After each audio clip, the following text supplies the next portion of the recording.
അധ്യായം 4. അവകാശി സർവത്തിനും യജമാനെങ്കിലും ശിശുവായിരിക്കുന്നിടത്തോളം ദാസനേക്കാൾ ഒട്ടും വിശേഷതയുള്ളവനല്ല. പിതാവ് നിശ്ചയിച്ച അവധിയോളം രക്ഷകന്മാർക്കും ഗ്രഹവിചാരകന്മാർക്കും കീഴ്പ്പെട്ടവനത്രയെന്ന് ഞാൻ പറയുന്നു. അതുപോലെ നാം ശിശുക്കളായിരുന്നപ്പോൾ ലോകത്തിൻ്റെ ആദിപാഠങ്ങളിൻ കീഴിൽ അടിമപ്പെട്ടിരുന്നു. എന്നാൽ കാലസമ്പൂർണത വന്നപ്പോൾ ദൈവം തൻ്റെ പുത്രനെ സ്ത്രീയിൽ നിന്ന് ജനിച്ചവനായി ന്യായപ്രമാണത്തിന് കീഴിൽ ജനിച്ചവനായി നിയോഗിച്ചയച്ചത് അവൻ ന്യായപ്രമാണത്തിന് കീഴിലുള്ളവരെ വിലയ്ക്ക് വാങ്ങിയിട്ട് നാം പുത്രത്വം പ്രാപിക്കേണ്ടതിന് തന്നെ. നിങ്ങൾ മക്കളാകൊണ്ട് അബ്ബാ പിതാവേ എന്ന് വിളിക്കുന്ന സ്വപുത്രൻ്റെ ആത്മാവിനെ ദൈവം നമ്മുടെ ഹൃദയങ്ങളിൽ അയച്ചു. അങ്ങനെ നീ ഇനി ദാസനല്ല, പുത്രനത്രേ. പുത്രനെങ്കിലോ ദൈവഹിതത്താൽ അവകാശിയും ആകുന്നു. എന്നാൽ അന്ന് നിങ്ങൾ ദൈവത്തെ അറിയാതെ സ്വഭാവത്താൽ ദൈവങ്ങളല്ലാത്തവർക്ക് അടിമപ്പെട്ടിരുന്നു.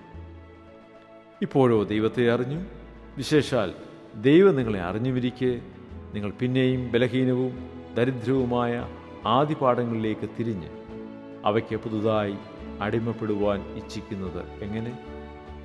നിങ്ങൾ ദിവസങ്ങളും മാസങ്ങളും കാലങ്ങളും ആണ്ടുകളും പ്രമാണിക്കുന്നു. ഞാൻ നിങ്ങൾക്ക് വേണ്ടി അധ്വാനിച്ചത് വെറുതെയായി എന്ന് ഞാൻ ഭയപ്പെടുന്നു. സഹോദരന്മാരെ, ഞാൻ നിങ്ങളെപ്പോലെയാകിയാൽ നിങ്ങളും എന്നെപ്പോലെയാകുവാൻ ഞാൻ നിങ്ങളോട് അപേക്ഷിക്കുന്നു. നിങ്ങൾ എന്നോടൊരു അന്യായവും ചെയ്തിട്ടില്ല. ഞാൻ ശരീരത്തിലെ ബലഹീന നിമിത്തം ഒന്നാമത് നിങ്ങളോട് സുവിശേഷം അറിയിപ്പാൻ സംഗതി വന്നുവെന്ന് നിങ്ങൾ അറിയുന്നുവല്ലോ. എൻ്റെ ശരീര സംബന്ധമായി നിങ്ങൾക്കുണ്ടായ പരീക്ഷ നിമിത്തം നിങ്ങൾ നിന്നെയോ വെറുപ്പോ കാണിക്കാതെ ദൈവദൂതനെ പോലെ ക്രിസ്തുവേശുവിനെ പോലെ എന്നെ കൈക്കൊള്ളുകയത്രേ ചെയ്തത്. നിങ്ങളുടെ ഭാഗ്യപ്രശംസ എവിടെ?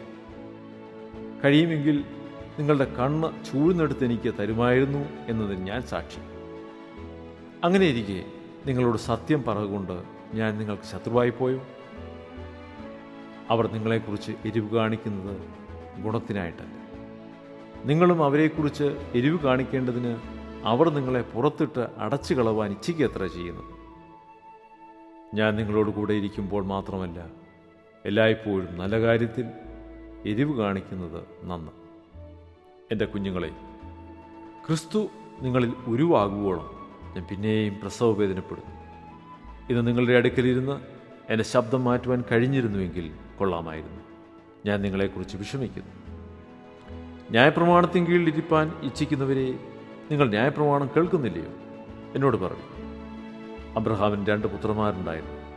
ഒരുവൻ ദാസി പ്രസവിച്ചവൻ, ഒരുവൻ സ്വതന്ത്ര പ്രസവിച്ചവനെന്ന് എഴുതിയിരിക്കുന്നുവല്ലോ. ദാസിയുടെ മകൻ ജഡപ്രകാരവും സ്വതന്ത്രയുടെ മകനോ വാഗ്ദത്തത്താലും ജനിച്ചിരുന്നു.